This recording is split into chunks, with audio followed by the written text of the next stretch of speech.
सभी का वेलकम है आज के सेशन में। आज हम लोग पढ़ेंगे भारतीय राष्ट्रीय प्रमुख आंदोलन एवं घटनाएं।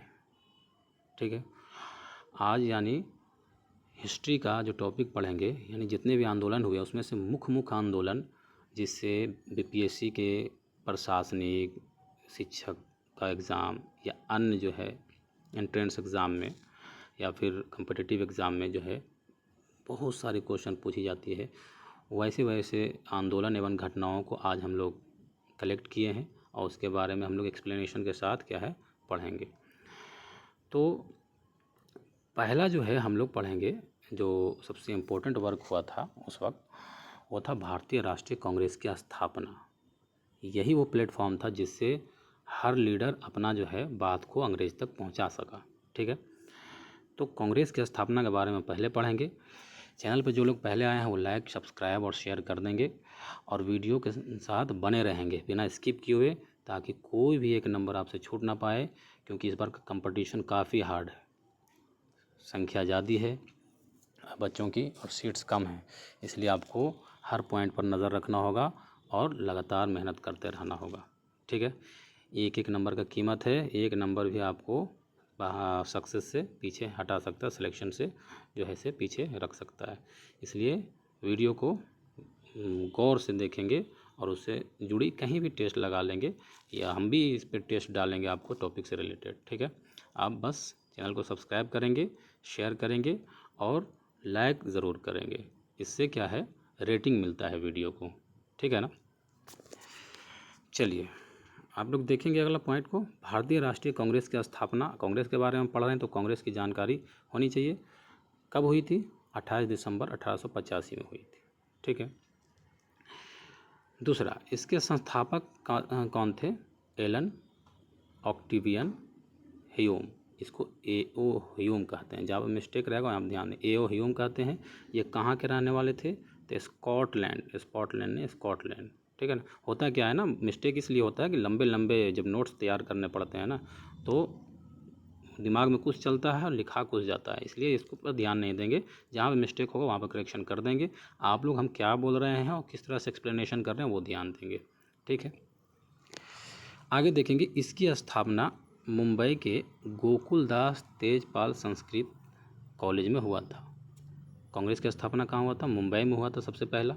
उसके बाद किस कॉलेज में हुआ था? तो गोकुलदास तेजपाल संस्कृत कॉलेज में। ठीक है, उसके अगला, इस समय का वायसराय कौन था?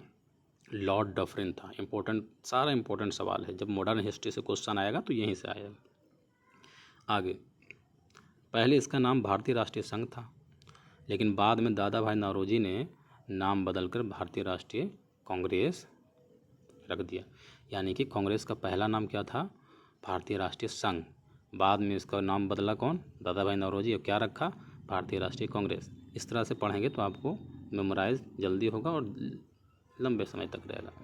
अगला जो आंदोलन हम लोग देखेंगे जिससे बहुत सारे क्वेश्चन आते हैं, वो क्या है? होम रूल आंदोलन। तो होम रूल आंदोलन का विचार कहाँ से आया था? आयरलैंड देश से आया था। ये इंपॉर्टेंट सवाल हो गया। दूसरा, होम रूल आंदोलन सबसे पहले भारत में बाल गंगाधर तिलक कहाँ चलाए थे? बेलगांव, यानी कि कहाँ है बेलगांव? पुणे में चलाया गया था। उसके बाद एनी बेसेंट मद्रास यानी तमिलनाडु में चलाया। यानी कि होम रूल आंदोलन भारत में सबसे पहला चलाने वाला कौन था? तो बाल गंगाधर तिलक द्वारा जो है चलाया गया था। और बेलगांव में, जगह बेलगांव, और ये कहाँ है? पुणे में। ठीक है, उसके बाद कौन? एनी बेसेंट चलाई थी मद्रास, यानी कि चेन्नई जिसको कहते हैं अब, मद्रास में। और ये कहाँ है? तमिलनाडु में चलाया गया था। इस तरह से समझेंगे कौन पहले चलाया था और कहाँ चलाया था। आगे पॉइंट, होम रूल आंदोलन भारत में 1916 में कब से चलाया गया था? 1916 में चलाया गया था। ठीक है, तो ये था कांग्रेस का बेसिक, कांग्रेस के बारे में ये बेसिक जानकारी थी। कांग्रेस का बहुत सारा अधिवेशन है, जिससे अधिवेशन यानी हर साल कांग्रेस की मीटिंग होती थी, देश को लेकर के, कमेटी को लेकर के, संगठन को लेकर के, कि कैसे अंग्रेज़ों के ख़िलाफ़ हमको क्या करना है, किस तरह से देश का विकास करना है, कैसे हम अपने देश को आज़ाद करें, ये सब को लेकर के मीटिंग होती थी। उसी को अधिवेशन कहा जाता है, हर साल होती थी। ठीक है ना। उस अधिवेशन के बारे में हम वीडियो बना देंगे, आप लोग चैनल पे देख लेंगे। 2-3 पार्ट में हो जाएगा, वो आराम से पूरा वीडियो में बहुत सारे क्वेश्चन आते हैं उससे। अभी फ़िलहाल बेसिक जान जाएंगे, ठीक है। आगे देखेंगे, आगे है रॉलेट एक्ट, ठीक है। रॉलेट एक्ट के बारे में आप लोग सुने होंगे, 9वां 10वां में पढ़े होंगे भी एकेडमिक में कि रॉलेट एक्ट क्या था। तो रॉलेट एक्ट क्या था और कब था? तो रॉलेट एक्ट एक कानून था, है ना, जो अंग्रेज द्वारा लाया गया था। 19 मार्च 1919 को लाया गया था। क्यों लाया गया था नीचे पढ़ेंगे। 19 मार्च 1919 को आया था। डेट जरूर याद रखेंगे, कभी कभी एग्ज़ाम डेट भी पूछ देती है, कब आया था, किस साल आया था, है ना, ये जानेंगे। हम तरीका बता दे रहे हैं किस तरह से बीपीएससी सवाल उठाती है, आप बस उसको मेमोराइज़ कर लेंगे। मेरा बोलने का तरीका समझिएगा कि क्या क्या पूछ सकता है, हम बीच बीच में वीडियो में बोलते हैं, ठीक है। अपना अनुभव से हम आपको बता रहे हैं और यही आपको फ़ायदा करेगा, ठीक है। आगे तो रॉलेट एक्ट क्या था? तो यह एक काला कानून था जिसके द्वारा किसी भी व्यक्ति पर शक के आधार पर गिरफ्तार कर लिया जाता था। रॉलेट एक्ट क्या था कि एक काला कानून था। और काला कानून कैसे था कि किसी भी व्यक्ति पर शक हुआ ना कि ये अंग्रेज़ों के ख़िलाफ़ काम कर रहा है, तो उसको क्या करता था, उस शक पे खाली गिरफ्तार कर लिया जाता था, उसको लापता कर देता था, कोई पता ही नहीं चलता था, कोई सुनवाई नहीं होती थी उस पर। इसीलिए इस एक्ट को क्या कहा जाता था, बिना वकील, बिना अपील और बिना दलील का कानून इसको कहा गया। यानी इसमें कोई सुनवाई नहीं होती थी, इसीलिए इसको बिना वकील, बिना अपील और बिना दलील का जो है इसे एक्ट कहा गया। अगला पॉइंट देखेंगे। 10 अप्रैल 1919 को पंजाब के लोकप्रिय नेता डॉक्टर सैफुद्दीन केचुली, देखो यहाँ पर मिस्टेक है, केचुली, ठीक है, और डॉक्टर सैफुद्दीन केचुली और डॉक्टर सत्यपाल को शक के बिना पर गिरफ्तार कर लिया गया। शक के बिना पर गिरफ्तार कर लिया गया, ठीक है। फिर से बोल दे रहे हैं, क्लियर कर लीजिए। सैफुद्दीन केचुली और डॉक्टर सत्यपाल, इसको शक के बिना पर गिरफ्तार किया गया इसी नियम के अनुसार, ठीक है। और तभी जो है आगे जाकर के घटना हो जाती है, कौन, जलियांवाला बाग हत्याकांड।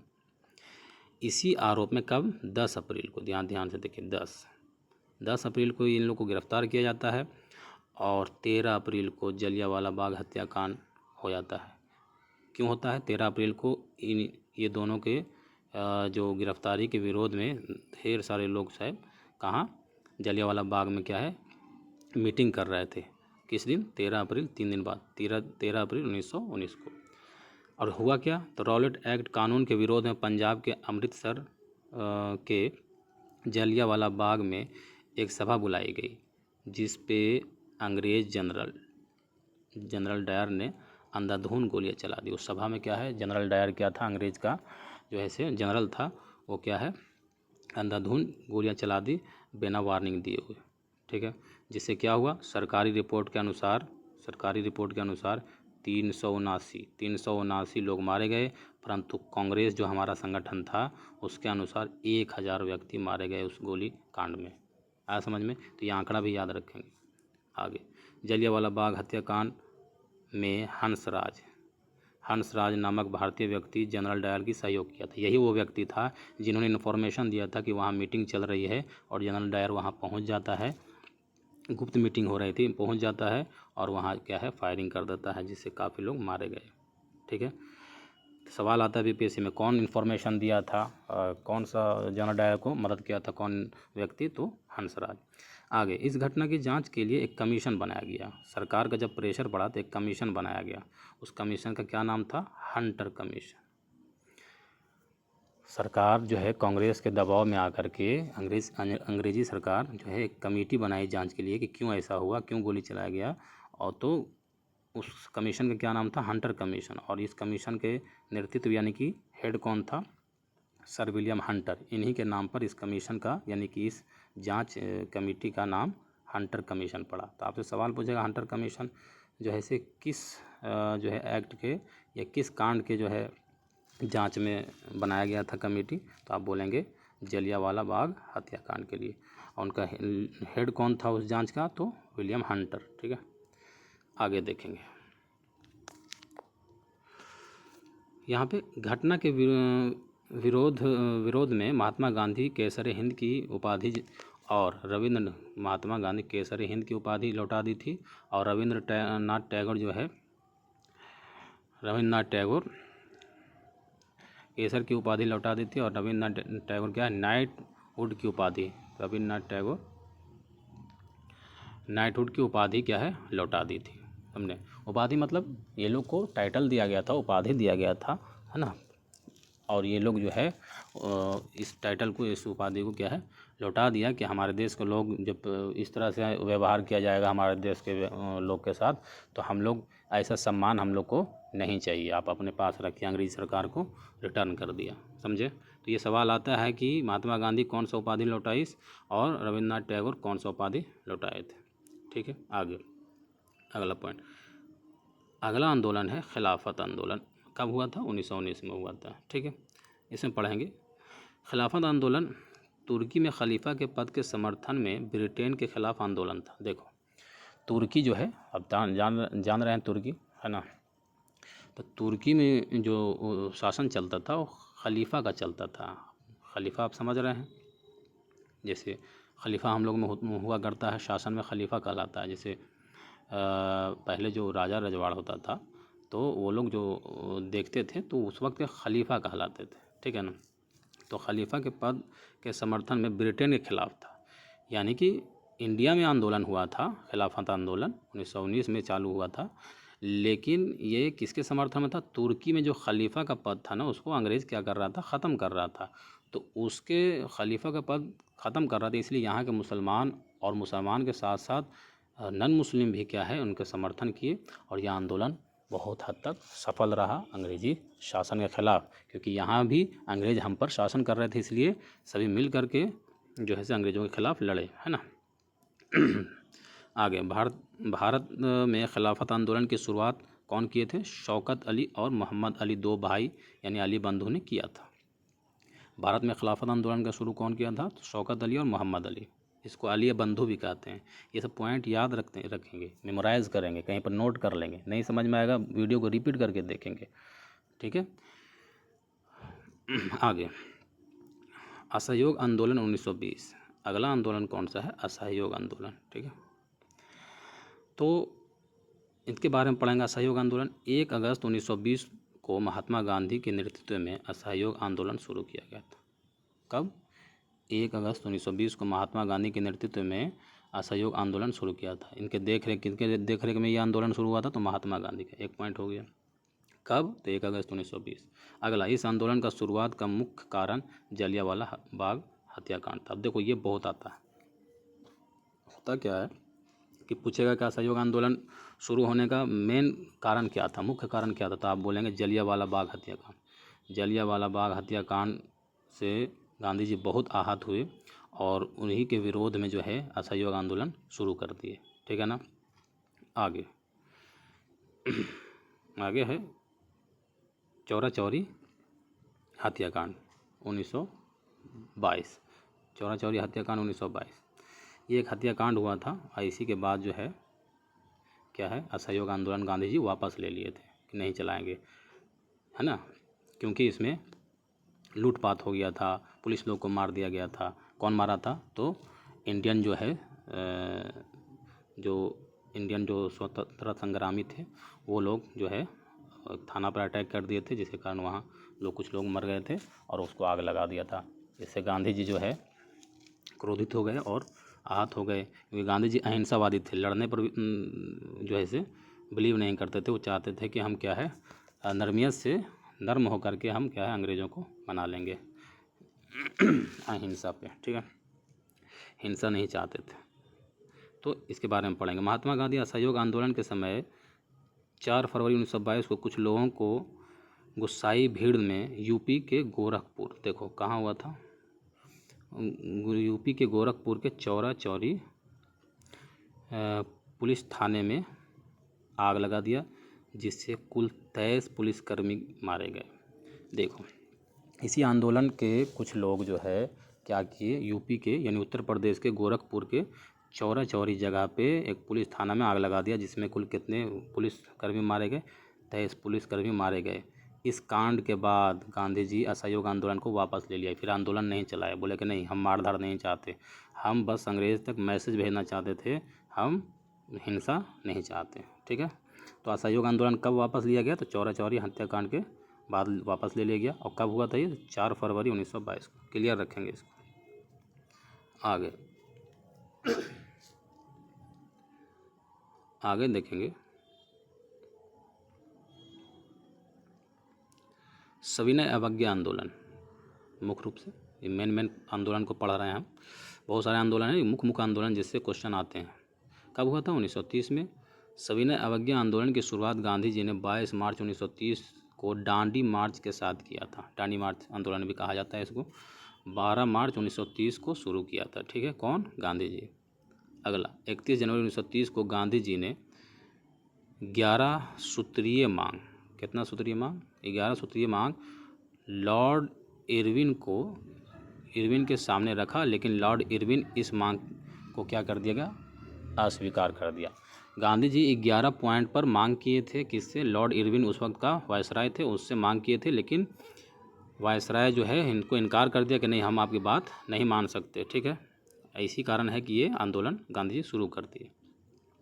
मांगे नहीं माने जाने के बाद महात्मा गांधी द्वारा सविनय अवज्ञा आंदोलन शुरू किया गया। हो गया क्लियर। अगला गांधी इरविन समझौता 1931 में हुआ था। कब हुआ था? 1931 में हुआ था। ठीक है, आगे भगत सिंह, राजगुरु और सुखदेव को 23 मार्च 1931 को फांसी दी गई थी। इसी आंदोलन से रिलेटेड है। भगत सिंह, राजगुरु और सुखदेव को आपको मालूम होगा फांसी दी गई थी। कब? 23 मार्च 1931 को। ठीक है, कुछ और इम्पोर्टेंट क्वेश्चन देख लो। ये तो हो गया। गोलमेज सम्मेलन हुआ था 1930 में। गोलमेज सम्मेलन का कितने हुए थे? 3 हुए थे, इसके बारे में समझ लेंगे। प्रथम गोलमेज सम्मेलन कब हुआ था? 1930 में हुआ था, द्वितीय 1931 में और तृतीय 1932 में। ठीक है, ये क्लियर है। अब यहाँ पर मेन पॉइंट, आप सवाल कैसा आता है ये समझ लेंगे। तीनों गोलमेज सम्मेलन कहाँ हुआ था? लंदन यानी कि इंग्लैंड में, ब्रिटेन में हुआ था। तीनों गोलमेज सम्मेलन कहाँ हुआ था? इंग्लैंड में हुआ था। आगे भीमराव अंबेडकर एकमात्र व्यक्ति थे जिन्होंने तीनों गोलमेज सम्मेलन में भाग लिया था। अब तुम सवाल आएगा कौन ऐसा व्यक्ति है जो तीनों गोलमेज सम्मेलन में भाग लिया था इंडिया की तरफ से? तो कौन थे? भीमराव अंबेडकर। आगे तीनों गोलमेज में सम्मेलन में इंग्लैंड यानी ब्रिटेन के प्रधानमंत्री कौन थे? रैम्पेज मैकडोनाल्ड, ये याद रखिएगा। मैकडोनाल्ड थे तीनों गोलमेज सम्मेलन में इंग्लैंड के प्रधानमंत्री। यहाँ तक क्लियर है। आगे देखें, प्रथम गोलमेज सम्मेलन 12 नवंबर 1930 को हुआ था। अब एग्जैक्ट तीनों गोलमेज सम्मेलन के बारे में एग्जैक्ट पढ़ेंगे थोड़ा डिटेल में। तो प्रथम गोलमेज सम्मेलन 12 नवंबर 1930 को सेंट जेम्स पैलेस, ये पैलेस कभी कभी पूछता है, लंदन में किस पैलेस में हुआ था? तो सेंट जेम्स पैलेस में हुआ था। इस समय भारत का वायसराय कौन था? लॉर्ड इरविन था। कौन था? लॉर्ड इरविन उस वक्त वायसराय था और लंदन के सेंट जेम्स पैलेस में ये जो है गोलमेज हुआ था। अगला, इस सम्मेलन में भारतीय राष्ट्रीय कांग्रेस और महात्मा गांधी दोनों भाग नहीं लिए थे। याद रहे, इसमें कांग्रेस और महात्मा गांधी दोनों भाग नहीं लिया था, सिर्फ और सिर्फ लिए थे कौन? भीमराव अंबेडकर। ठीक है, देख लीजिएगा। मुस्लिम लीग के नेता मोहम्मद अली जिन्ना, आगा खां, मोहम्मद अली तथा दलित वर्ग के नेता बाबा साहब भीमराव अंबेडकर ने भाग लिया था। मोहम्मद अली जिन्ना, आगा खां, मोहम्मद अली और भीमराव अंबेडकर दलित वर्ग के नेता थे। ये लोग भाग लिए थे, लेकिन कांग्रेस और महात्मा गांधी भाग नहीं लिए थे। यही सब इम्पोर्टेंट होता है बीपीएससी के लिए, इसलिए स्पष्ट हो जाइए कौन लिया था कौन नहीं था। क्वेश्चन इसी से आता है, कौन भाग नहीं लिया था पहला गोलमेज सम्मेलन में। तो आप यही बात को याद रखेंगे। अब आ जाएं दूसरा पॉइंट। दूसरा गोलमेज सम्मेलन कब हुआ था? 7 सितंबर 1931 को। इसमें बताया गया है कि दूसरा गोलमेज सम्मेलन कब हुआ था? 7 सितंबर 1931 को सेंट पॉल पैलेस, देखो पैलेस चेंज हो गया, सेंट जेम्स था, इस सेंट पॉल पैलेस लंदन में हुआ था। यही पूछता है कहाँ हुआ था और किस जगह पर हुआ था, कब हुआ था, कौन कौन भाग लिया था। अगला, इस समय का वायसराय लॉर्ड वेलिंगटन थे। उस वक्त का तो लॉर्ड इरविन थे, यहाँ लॉर्ड वेलिंगटन थे। लॉर्ड इरविन जो है उनके बाद लॉर्ड वेलिंगटन आए थे, तो इस वक्त का वायसराय लॉर्ड वेलिंगटन थे। अगला, दलित वर्ग में शामिल सदस्य। अब देखिए दलित वर्ग के नेता कौन थे? तो दलित वर्ग के नेता भीमराव अंबेडकर थे। ठीक है, तो इनके बारे में कौन कौन सदस्य था, कभी कभी आता है दलित वर्ग में कौन कौन शामिल थे, ये जानेंगे। तो सबसे पहले मुस्लिम लीग, मोहम्मद अली जिन्ना शामिल थे इसमें। दलित वर्ग में कौन थे, बाबा साहब भीमराव अम्बेडकर थे। और कांग्रेस में महात्मा गांधी।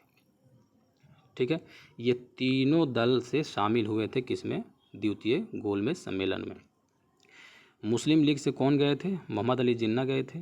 दलित वर्ग से कौन शामिल हुए थे गोलमेज सम्मेलन में द्वितीय में, तो भीमराव अम्बेडकर।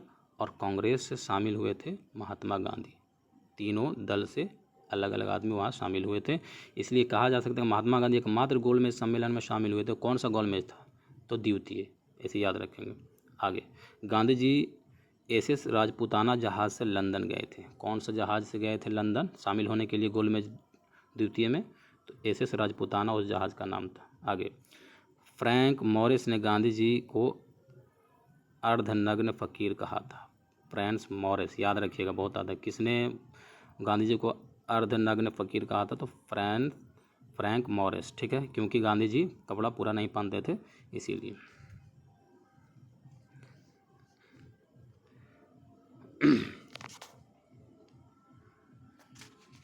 आगे देखेंगे, तीसरे गोलमेज सम्मेलन 1932 में हुआ था, लंदन में हुआ था। यह सम्मेलन 1932 में लंदन में हुआ। क्लियर देखते जाएंगे।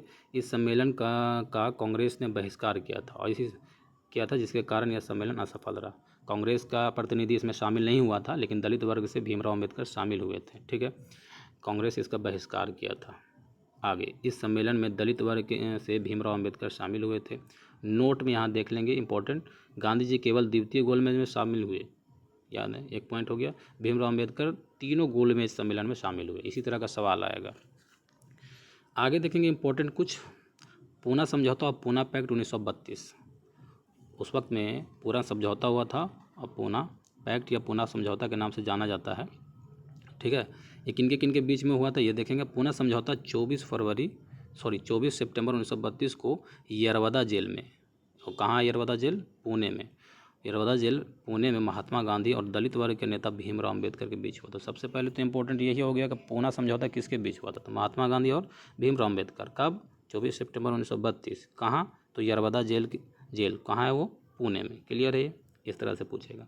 इस समझौते के अनुसार केंद्रीय विधानमंडल में दलित वर्ग के लिए रिजर्व सीट 18% बढ़ा दिया गया। सवाल आता है कि पूना समझौता के बाद जो है दलित वर्ग का कितना परसेंट रिजर्व सीट बढ़ा, तो 18%। आगे, इस समझौते के अनुसार प्रांतीय विधानमंडल में दलित वर्ग के लिए सीटों की संख्या 71 से बढ़ा करके 147 कर दी गई। अब ये भी सवाल आता है कि पूना समझौता होने के बाद दलित वर्ग का सीट जो है कितना से कितना हो गया, बढ़ गया था। तो 71 से 147 सीट, कहाँ, प्रांतीय विधानमंडल में जो इलेक्शन होती है, जो सीट देता है ना, वैसे उसमें भागीदारी इनको बढ़ा दिया गया था।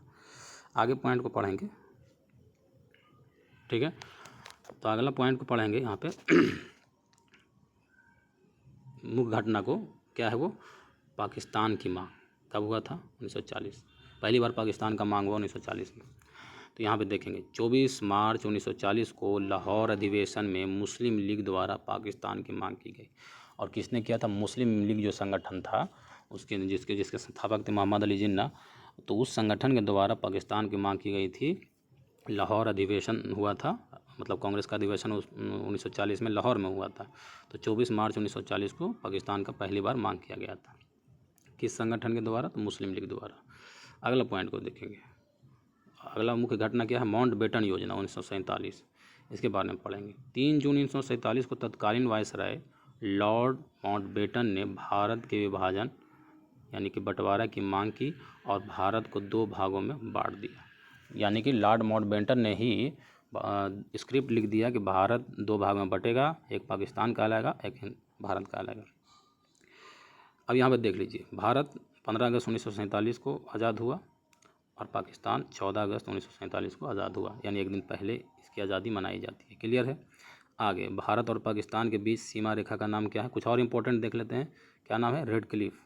ठीक है, पाकिस्तान का नाम पाकिस्तान किसने दिया था, चौधरी रहमत अली द्वारा दिया गया था। याद रहे चीज़, ये सब इंपॉर्टेंट सवाल है। ज़्यादा कुछ इसमें हम बताए नहीं, यही बताए हैं जो क्वेश्चन आता है, इसलिए ज़्यादा लंबा है नहीं, कम समय में आप ज़्यादा क्वेश्चन को समझ सकते हैं। अगला, भू आंदोलन यानी ज़मीन दान देना, एक भूदान आंदोलन हुआ था जिसमें लोग को आह्वान किया गया था, लोगों से रिक्वेस्ट किया गया था कि सब अपना ज़मीन दान करेंगे ज़रूरत के हिसाब से, ठीक है। उसी को भूदान आंदोलन कहा गया था। कब चला था? 1951 में। ये भी इम्पोर्टेंट है, इसीलिए इसको शामिल कर लिया गया है, ठीक है। 1951 में विनोबा भावे द्वारा भूदान आंदोलन शुरू किया गया था। किसके द्वारा? विनोबा भावे द्वारा भूदान आंदोलन शुरू किया गया, विनोबा भावे, ठीक है। कब? 1951 में।